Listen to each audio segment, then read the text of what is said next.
네, 그리고 두 번째 같은 경우는 이제 앞서 60개 메인 컨텐츠와는 다르게 정말 글쓰기에 좀 집중한 컨텐츠였습니다. 29개 정도 이제 발행을 했습니다. 요거 같은 경우는 좀 광고 빈도수가 좀 낮죠? 초록색으로 표기된 걸 보면 좀 낮아요. 협찬이라고 하면 말 그대로 협찬이기 때문에 돈을 받지는 않습니다. 그냥 본인들이 해줄 수 있는 걸 그냥 퍼다 주는 겁니다. 그런데 거기에도 이점이 있기 때문에 그냥 받았습니다. 왜냐하면 저 같은 경우는 저 포스트링이라는 포스터북 만드는 어떤 종이 회사인데 제가 가끔씩 제가 만든 이미지를 엽서로 만들어가지고 네이버 카페에 있는 회원분들한테 무료로 뿌릴 때가 있어요. 저라는 사람을 알리기 위해서 자주 사용했던 업체인데 저쪽 업체에서 이런 협찬을 받을 사람들을 구한다고 어떤 인스타그램에서 공고를 본 적이 있었습니다. 제가 그냥 나섰습니다. 실제로 주문도 진짜 많이 했어요. 종이로 40만 원어치 사는 거 쉽지 않거든요. 제가 40만 원어치를 한 4년 동안 썼더라고요. 포스트링에다가. 그것도 어필하니까 바로 뽑아주더라고요. 네. 수많은 지원자 중에 제가 10명이 뽑혀가지고 바로 협찬받고 제가 평소에 하고 싶었던 거 퍼포먼스를 좀 저런 식으로 낼 수 있었습니다. 네. 그렇게도 될 수도 있고요. 그 외에 뭐 저는 이제 우리 코로나가 이제 터지기 전에 오프라인 행사가 많이 있었잖아요. 그래서 저는 해마다 열리는 이제 코미콘 서울을 많이 갔었어요. 제가 이제 덕후다 보니까 저런 덕후 콘텐츠를 오프라인 행사를 하는 데를 많이 갔었는데 뭐 2회차 때는 그냥 손님으로 방문을 했다가 이제 관심을 갖고 이제 이 오프라인 행사가 어떤 성격을 갖고 있는지를 너무 잘 알고 있다 보니까 마침 코미콘 서울에서 그 서포터즈를 뽑은 적이 있었습니다. 근데 서포터즈에서 어떤 금전적인 지원을 하진 않지만 서포터즈 활동을 잘 하는 사람은 최종 2명을 뽑아가지고 정확한 명칭을 까먹었는데 코미콘 파리였나? 아무튼 그 프랑스를 보내주는 그 여행 코스가 있었어요. 전 딱 그거 하나 목표만 갖고 했었어요. 왜냐면 정말 비행기 표도 다 대주고 호텔도 다 대주고 4일 동안 놀 수 있는 거 다 그냥 깔아주겠대요. 너무 솔깃한 거예요. 아유, 제 거 서포터 보셨군요. 아유, 감사합니다. 아, 네. 네, 네. 그러네. 이제 그 닉네임 보니까 같이 계셨던 분 맞네요. 아유, 감사합니다. 네. 제가 거기에 있었습니다. 네. 그래서 아무튼 해외 서포트즈도 갔다 와가지고 정말 신선한 경험을 했던 것 같습니다. 네. 이런 식으로도 눈에 보이지 않는 금전적 수익은 아니지만 색다른 경험들을 심을 수 있고 남이 하지 못하는 리뷰를 할 수 있습니다. 근데 아직 제가 코미콘 파리에 관련된 컨텐츠를 그 이후에 올린 적은 없거든요. 왜냐면 저도 이렇게 아까 말씀드린 유형이나 자유도, 성과 이런 세 가지 지표를 봤을 때 그때 당시에 이렇게 그걸 공개해도 이 컨텐츠를 볼 사람이 없었어요. 그냥 그거를 본능적으로 느끼다 보니까 할 수가 없었습니다. 그리고 지금 벌써 2년이 지났는데도 정말 많이 찍은 사진을 별로 공개하지 않는 이유가 이걸 볼 이유가 없습니다. 저도 안 보는데 과연 남이 볼까요? 저는 되게 자기 객관화가 빠른 편이다 보니까 그런 거는 나중으로 좀 미루고 나중에 코미콘 서울 쪽에서 다시 연락이 왔을 때뭐 어떤 사례 측면에서 필요하다라고 요청을 하면 그때 글을 쓸 것 같습니다. 왜냐면 코미콘 서울 담당자님이랑은 아직도 연락을 하고 가끔씩 밥도 먹습니다. 네, 그 정도로 친하기 때문에 네, 그거는 좀 아껴뒀다가 하려고 네, 아직 쟁여놓고 있습니다. 네. 그래서 이렇게 제가 처음에 어떤 리뷰, 글쓰기에 집중했던 것들을 다른 형태로 이제 만들게 됐었고요. 그리고 특히나 제일 위에 보시면 삼국지 커스텀 피규어라고 있는데 저 내용 자체보다도 이 피규어를 만들었던 협력사 관계를 좀 미리 이렇게 예고편식으로 말씀을 드리고 싶습니다. 어쨌든 모든 일이라는 게 사람과 같이 하는 일이기 때문에 사람이 중요하다는 걸 느끼는 게 되게 중요합니다. 이 부분이 왜 중요한지를 그 다음 내용에서 한번 이어서 말씀을 드리겠습니다. 로치 커스텀이라는 협력사 관계를 이제 맺게 되는 어떤 컨텐츠인데요. 그게 어떻게 수익화되는지를 함께 말씀을 드리겠습니다. 그리고 그 외에 요거는 저도 예상하지 못했던 거긴 한데 워낙 이제 레고 미니 피규어라는 너무 국소적인 분야다 보니까 이 한계를 어떻게 극복할까를 고민하던 적이 있었어요. 저도요. 한 3년 전에 있었는데 그 8개 컨텐츠를 요약을 하면요.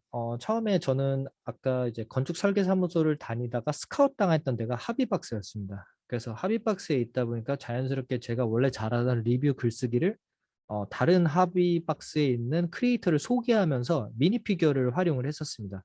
근데 요 하나를 잘 깔아 놓은 덕분에 실제로 저 아이언맨 로봇 MK50이라는 제품을 누가 지원을 해주고 리뷰를 써달라는 광고 의뢰가 들어온 적이 있었습니다.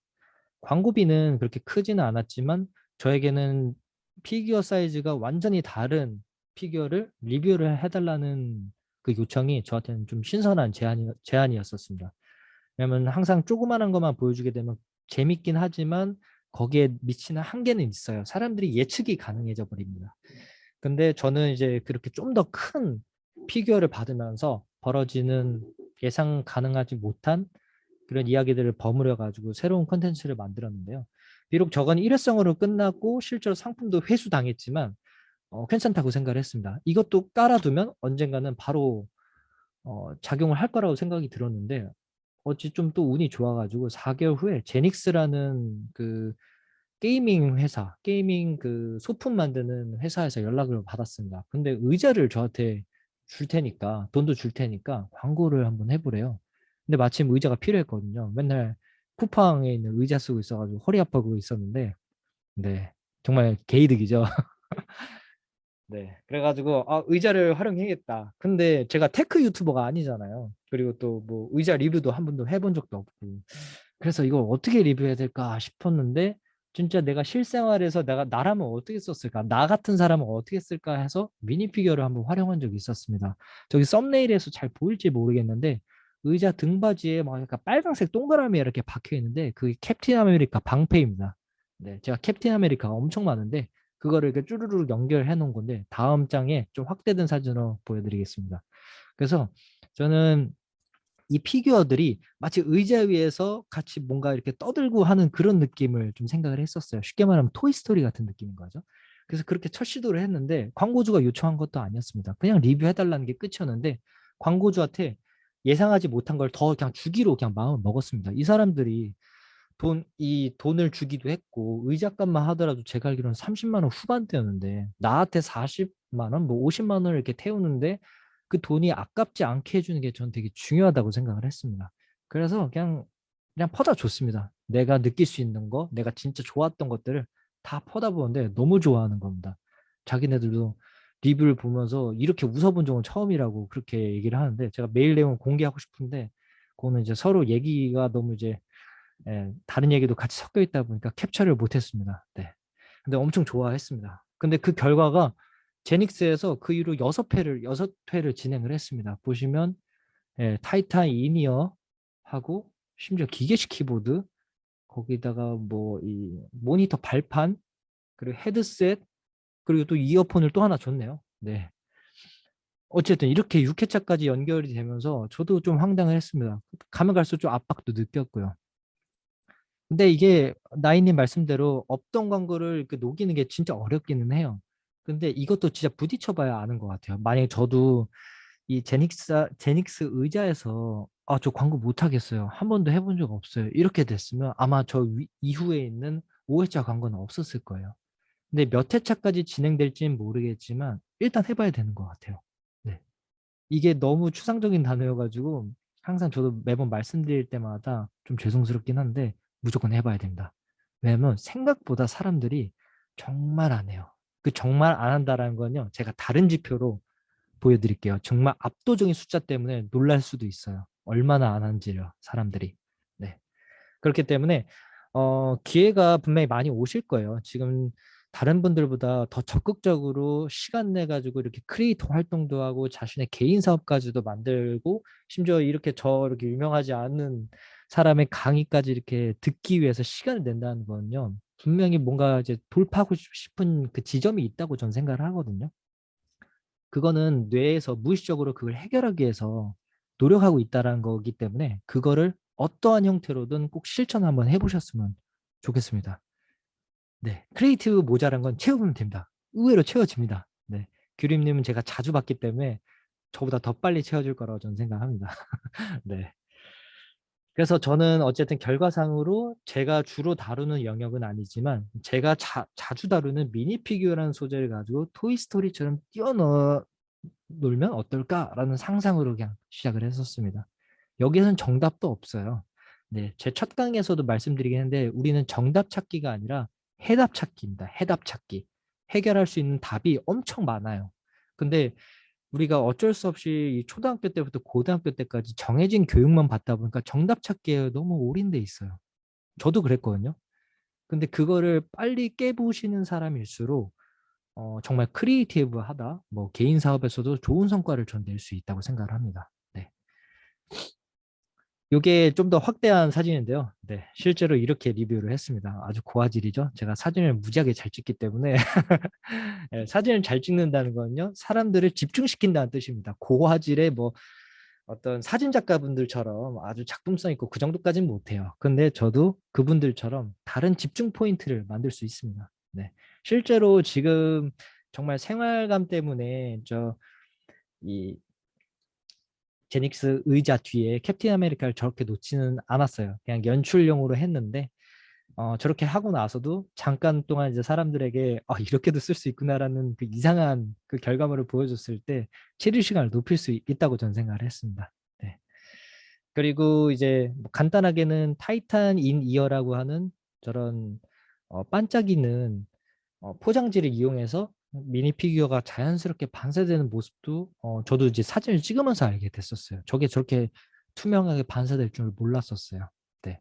그 정도로 저 작품에 대한 어떤 포장 상태가 되게 좋다라는 거를 저렇게 표현할 수 있다고 저는 생각을 합니다. 그냥 단순하게 블로그에서 포장 상태가 깔끔하고요. 이런 것보다도 미니 피규어 얼굴이 비칠 정도로 완벽합니다. 뭐 이런 식으로 표현하면 색다른 표현이 될 수 있겠죠. 어려운 단어를 쓰지 않고도요. 네. 그리고 누구나 알만한 그 키보드 자판 하나의 크기와 미니 피규어가 만났을 때, 와, 이렇게 실제로 작았었나? 이렇게 컸었나? 라고 느낄 정도로 좀 이색적인 이미지들을 저는 많이 보여줬었습니다. 그리고 저는 이제 미니 피규어 사진을 많이 찍다 보니까 정말 토이스토리처럼 뛰어노는 듯한 느낌을 많이 연출을 하고 싶었습니다. 막 저기 뒤에서 숨어 나온 그런 캐릭터 같은 느낌을 담고 싶었고요. 특히 이제 제가 이제 피규어가 많고 소품이 많다 보니까 거기에 맞는 맥락들, 예를 들면 소품 헤어가 있는 머리도 이제 헤드셋까지 장착된 머리를 같이 끼워서 좀 더 몰입도 있는 컨텐츠를 만드는 거죠. 네. 머리 하나 바꾼 것만으로도 사람들에게 이 컨텐츠에 집중하고 있구나라고 어필하고 있고 진심을 전달하고 있기 때문에 아무리 광고여도 거부감을 안 갖습니다. 오히려 이 사람 진짜 제대로 뜯어보고 있구나라는 것 때문에 더 보게 됩니다. 더 나은 게 있을까라는 생각 때문에 스크롤을 내리게 되는 거죠. 네, 그래서 저는 이제 지금까지는 어떻게 보면 내가 하고 싶은 것들 위주로 시작을 했었습니다. 솔직히. 저도 사업을 한 번도 해본 적이 없기 때문에 내가 하고 싶은 것부터 먼저 해보고 상대방에게 내가 좋아하는 거 어떻게 보면 강요한 셈이었었어요. 그렇게 하다 보니까 이제 유튜브까지 나오게 됐었고, 잠시만요. 이게 뭘까요? 노란색이? 네. 네, 이게 쓸 수 있군요. 네, 낙서해 주셔서 감사합니다. 궁금한 거 있으면 그렇게 표기하셔도 됩니다. 저는 이렇게 쓰일 줄 몰랐네요. 네. 아무튼 네. 저는 이제 조도쿠 아카이브라는 채널을 가지고 내가 하고 싶은 거를 했습니다. 근데 이것도 결국 한계가 오더라고요. 내가 자랑을 하는데 자랑하는 대상이 솔직히 잘 따지고 보면 남한테 자랑하는 거잖아요. 그래서 저는 카페를 시작을 했습니다. 네이버 카페요. 근데 이 브릭 동네가 레고 커뮤니티로 좀 규모가 있는 카페인데 지금은 이제 디자인 스텝을 하다 보니까 저는 이제 카페 스텝 직책을 맡게 됐습니다. 한 3년 전에 했었고, 뭐 따로 공식 공고가 올라온 건 아니고요. 그냥 네이버 정말 성의 없게 네이버 쪽지로 디자인 스텝 구합니다. 이렇게 그냥 연락이 왔어요. 그분들도 이렇게 보냈을 때, 좋은 사람이 올까 싶을 정도로 그냥 대충 보냈다고 솔직히 얘기하더라고요. 근데 왠지 모르겠는데 딱 활동하다가 스텝 자리가 비었대요. 근데 디자인 스텝이잖아요. 그럼 말 그대로 포토샵이나 어떤 눈에 보이는 영역을 잘 다룰 수 있는 사람이 필요하구나 해서 제가 마침 그 능력이 되니까 그냥 한다고 얘기를 했어요. 그러면서 이제 자연스럽게 어떤 네이버 카페 운영을 제가 직접 하지 않더라도 그 운영 스텝방에 같이 들어가서 무슨 대화를 하고 어떤 주안점으로 이 많은 사람들을 움직이는지에 대해서 많이 살펴봤습니다. 이 브릭 동네는 지금 국내 레고 카페에서 2순위 정도 되고요. 1순위는 한 10만 명 정도 되고 2순위 지금 이 카페는 3만 9천 명 정도 될 겁니다. 네, 4만 명을 좀 앞두고 있습니다. 좀 매니아한 시장 치고는 규모가 좀 제법 큰 편입니다. 네. 그래서 저는 이 브릭 동네 카페에서 여전히 활동을 하고 있고 뜨문뜨문 글을 올리긴 하지만 여기에서 이제 네이버 카페 글쓰기 할 때도 멤버 공개보다는 전체 공개를 통해서 나중에 네이버에서 검색을 했을 때 키워드가 잡힐 수 있도록 그렇게 어떤 기술적인 것도 놓치지 않으면서 하고 있습니다. 그래서 실제로 제 조더코어 아카이브라는 키워드를 쳤을 때 제 네이버 카페 글도 상당히 많이 나옵니다. 그리고 작성 댓글 개수나 작성 글, 방문 지수를 보면요. 어마어마하게 참여한 거거든요. 작성 댓글 보십시오. 거의 다른 회원들 글도 보고 공감하고 좋아하고 한 개수의 수준입니다. 저거는 그냥 뻘 댓글로만 쓰기에는 개수가 너무 많아요. 네. 저 댓글 하나하나 소개할 수 없지만 진심을 다해서 상대방이 뭘 좋아하는지 그리고 내가 뭘 좋아하는지 서로 쌍방소통을 많이 했었습니다. 네. 그걸 지표상으로 좀 가져왔었고요. 네이버 카페를 눈팅했던 분이시라면 이번 기회를 통해서 좀 적극적으로 바뀌어 보시는 것도 좋을 것 같습니다. 이왕 글 쓸 때 멤버 공개보다는 전체 공개를 하세요. 게시판 자체가 멤버 공개를 해버리면 뭐 운영자 측면에서는 어쩔 수 없지만 네이버 카페도 어쨌든 바이럴 목적성을 갖고 있기 때문에 웬만해서는 멤버 공개를 크게 하지는 않습니다. 어떤 특수한 컨텐츠나 유료 컨텐츠는 뭐 멤버 공개만 할 수 있긴 하지만 대부분은 거의 다 전체 공개를 지향을 할 겁니다. 그렇기 때문에 거기에 발맞춰서 여러분도 글을 쓸 때 유명 키워드나 조금 조회수를 높일 수 있을 것 같은 글이라고 하면 내 플랫폼이 아니더라도 나를 알릴 수 있는 또 다른 방법이라고 생각을 합니다. 특히 이 카페 같은 경우나 다른 커뮤니티에서 활동해야 되는 이유는 뭐냐면요. 남이 자랑해주는 어떤 증거들이 많이 모일수록 유리합니다.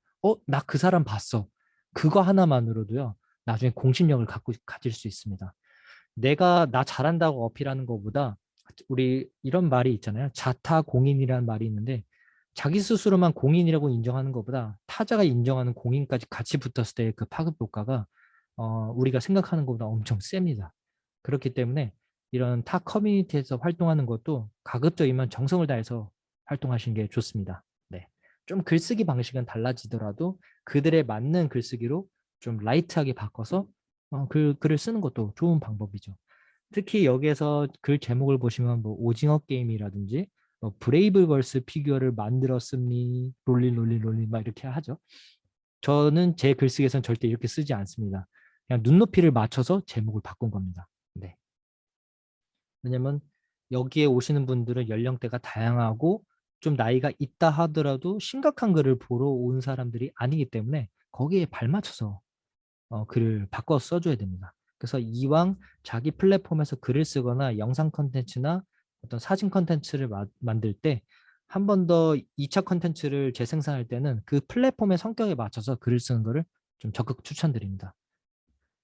그래서 요런 제가 하고 싶었던 거를 더 크게 확성기화 시키기 위해서 저는 이제 네이버 카페를 적극적으로 활동을 했었고요. 앞서 말씀드린 대로 이 카페에서는 디자인 스텝을 활동했었습니다. 근데 저는 이때 목표는 딱 한 가지였습니다.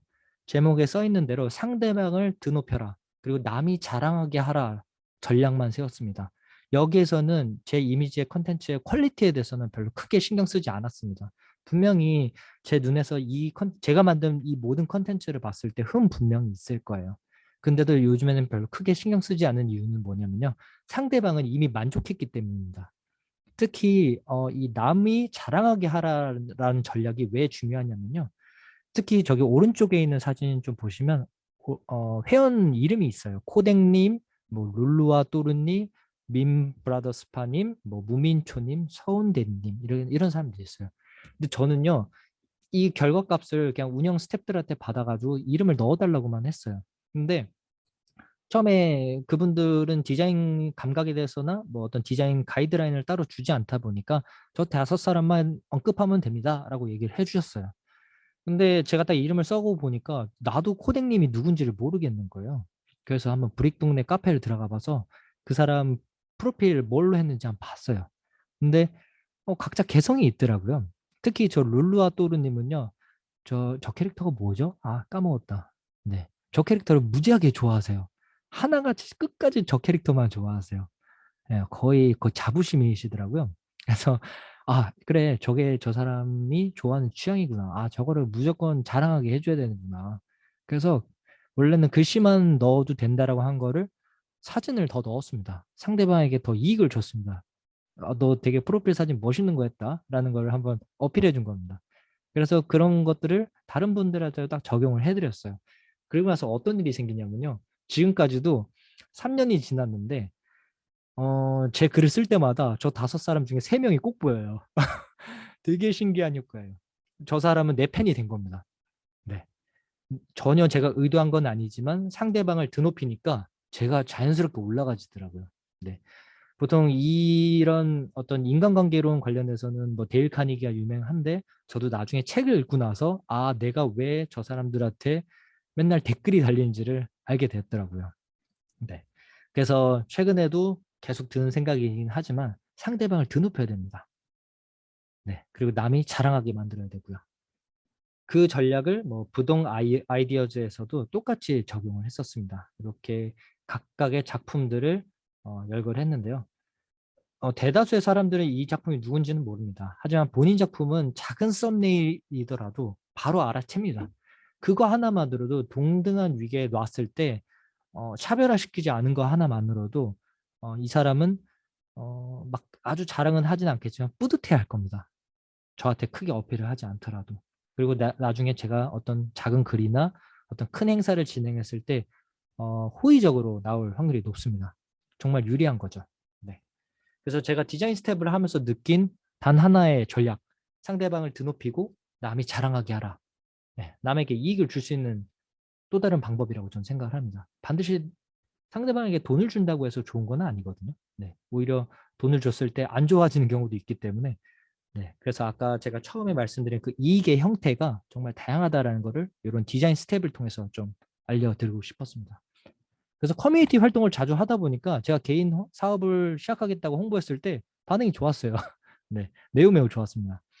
특히나 이 부동 사진 영상전이라는 타이틀을 걸고 내가 원래 밀고자 하는 우린 모두 무언가의 덕후다라는 응모 주제를 걸었을 때 너무 제가 좋아하는 히어로 콘텐츠로 매몰되지도 않고 각자 좋아하는 어떤 성향들을 자연스럽게 노출시키면서 그 안에 제 해시태그도 쓰게 하고 이 응모 주제도 걸었으면 좋겠다라고 가이드라인을 잡으니까 하나같이 다 동조를 해주셨습니다.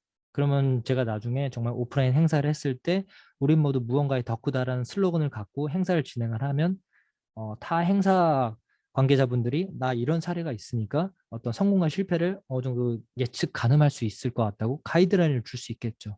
그러면 차기 프로젝트를 진행하는 데 있어서 실패율을 줄이고 성공률을 높일 수 있겠죠. 그래서 아까 어떻게 보면 작은 리뷰 글쓰기 하나조차도 자발적 후기라도 그게 추후에 어떻게 될지 모르기 때문에 그 하나하나를 어떻게 잘 다듬는 게 되게 중요합니다. 그래서 저도 이렇게 개인 사업 홍보를 했을 때도 아무 큰 리스크 없이 거부감도 없이 오히려 신선하다는 그 의미 하나만으로 많은 분들이 참여를 해주셨습니다. 그리고 구체적으로는 정말 제 개인 사업에 어떤 영감이 되었던 미니멀 스냅도 여기서 탄생하게 되었습니다. 만약에 제가 브릭 동네라는 네이버 카페를 활동하지 않았으면 미니멀 스냅은 어쩌면 안 나왔을지도 몰라요. 왜냐면 저는 히어로 콘텐츠만 되게 좋아했기 때문에 내가 하고 싶은 것만 했었으면 아마 맨날 마블 히어로 하고 있고 이틀 후에 이터널스 나오는 그 히어로 콘텐츠 이렇게 6개월에 한 번씩 나오는 영화, 1년에 한 번씩 나오는 영화에만 제가 노출되는 상황이 됐었을 겁니다. 그러면 사람들 기억 속에서 계속 잊혀졌을 거예요. 저라는 사람은요. 근데 이제 브릭 동네라는 다양한 사람들을 마주하다 보니까 그 다양한 사람들의 기호, 무엇을 좋아하는지를 알 수밖에 없었습니다. 그래서 많이 주목을 한번 해봤었는데요. 제가 느낀 딱 하나의 포인트는 자기애를 이용하는 거였습니다. 제가 느낀 다른 사람들의 모습들은요, 너도 유명한 슈퍼히어로처럼 멋있고 아름답다는 그 가치를 알려주고 싶었습니다. 특히 모든 사람들이 저처럼 사진을 제법 찍거나 글을 쓸 수는 없습니다. 그래서 누군가의 힘이 필요할 때도 전 있다고 봤었거든요. 근데 그거를 제가 할 수 있다고 봤었어요. 왼쪽에 있는 사진도 제가 찍은 사진이고요. 오른쪽에 있는 사진도 제가 찍은 사진입니다. 정말 성격이 되게 다르죠. 저는 원래 이렇게 마블 히어로 컨텐츠를 찍는 걸 매우 매우 좋아했습니다. 이걸로 코미콘 서울도 가고요. 뭐 다른 사람이랑 나라는 사람을 알리는 어떤 계기가 됐었어요. 근데 앞서 말씀드린 대로 당신도 멋있는 사람이다라는 그 가치를 알려주는데 그 가치에는요, 자기의 심리를 좀 이용을 하고 싶었습니다. 제가 그들의 모든 이야기를 알 수는 없지만 남들에게 무조건 자랑하고 싶은 어떤 하나의 추억은 분명히 있을 거라고 저는 생각을 했어요. 그게 결혼기념일이든 뭐 누군가와 사귀는 일이든 혹은 뭐 큰 상을 타는 순간이든 사진이나 영상이 찍힌 순간들이 있을 거라고 저는 생각을 했거든요. 그래서 그런 것들과 일반 사진으로 자랑했을 때는 인스타에서 삑 올리고 끝나는데 어, 세상에는 좀 뭐랄까 자랑은 하고 싶지만 자기가 덜 드러나고 싶은 그 이 정도를 지키면서 자랑하고 싶어 하는 그 모호한 심리가 또 있어요. 그래서 저는 그런 부분을 좀 더 돌파를 해서 피규어로 자기를 만들고 그거를 이제 추억으로 간직할 수 있게 피규어 사진이라는 컨텐츠를 좀 만들게 됐습니다. 그렇게 되면 예를 들면 외모적으로 자기가 좀 자신이 없는 사람들은요, 자기 얼굴 내미지 않고도 자기를 자랑할 수 있는 기회를 만들어준다고 저는 생각을 했었어요. 그래서 이 대체 불가능한 추억 선물과 자랑하고 싶은 마음을 활용을 해서 어떻게 보면 자기의 심리를 이용해서 이제 개인 사업을 런칭을 하게 되는데요. 그게 이제 앞서 설명드린 이 미니멀 스냅이라는 창업 배경입니다.